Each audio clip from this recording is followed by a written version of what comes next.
Chapter 2. Then 14 years after, I went up again to Jerusalem with Barnabas, and took Titus with me also.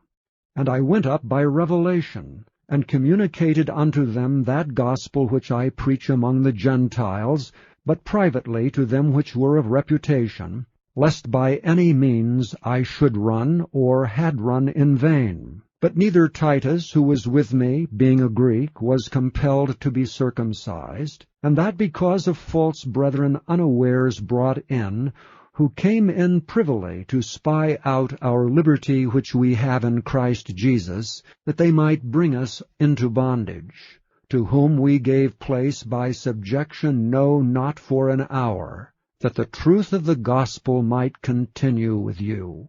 But of these who seemed to be somewhat, whatsoever they were, it maketh no matter to me, God accepteth no man's person. For they who seemed to be somewhat, in conference added nothing to me. But contrariwise, when they saw that the gospel of the uncircumcision was committed unto me, as the gospel of the circumcision was unto Peter, for he that wrought effectually in Peter to the apostleship of the circumcision, the same was mighty in me toward the Gentiles. And when James, Cephas, and John, who seemed to be pillars, perceived the grace that was given unto me, they gave to me and Barnabas the right hands of fellowship, that we should go unto the heathen, and they unto the circumcision. Only they would that we should remember the poor, the same which I also was forward to do. But when Peter was come to Antioch, I withstood him to the face, because he was to be blamed. For before that certain came from James, he did eat with the Gentiles. But when they were come, he withdrew, and separated himself, fearing them which were of the circumcision. And the other Jews dissembled likewise with him, insomuch that Barnabas also was carried away with their dissimulation.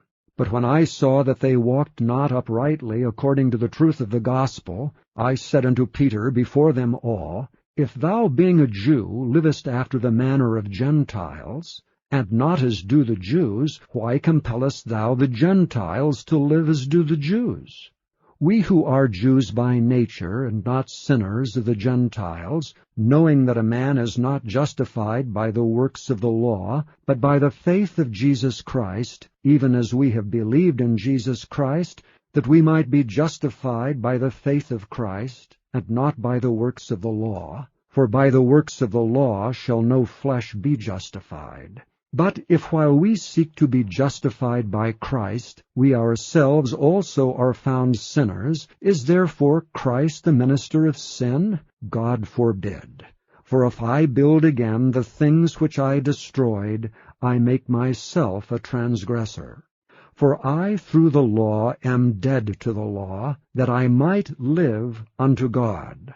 I am crucified with Christ. Nevertheless I live. Yet not I, but Christ liveth in me, and the life which I now live in the flesh, I live by the faith of the Son of God, who loved me and gave himself for me. I do not frustrate the grace of God, for if righteousness come by the law, then Christ is dead in vain.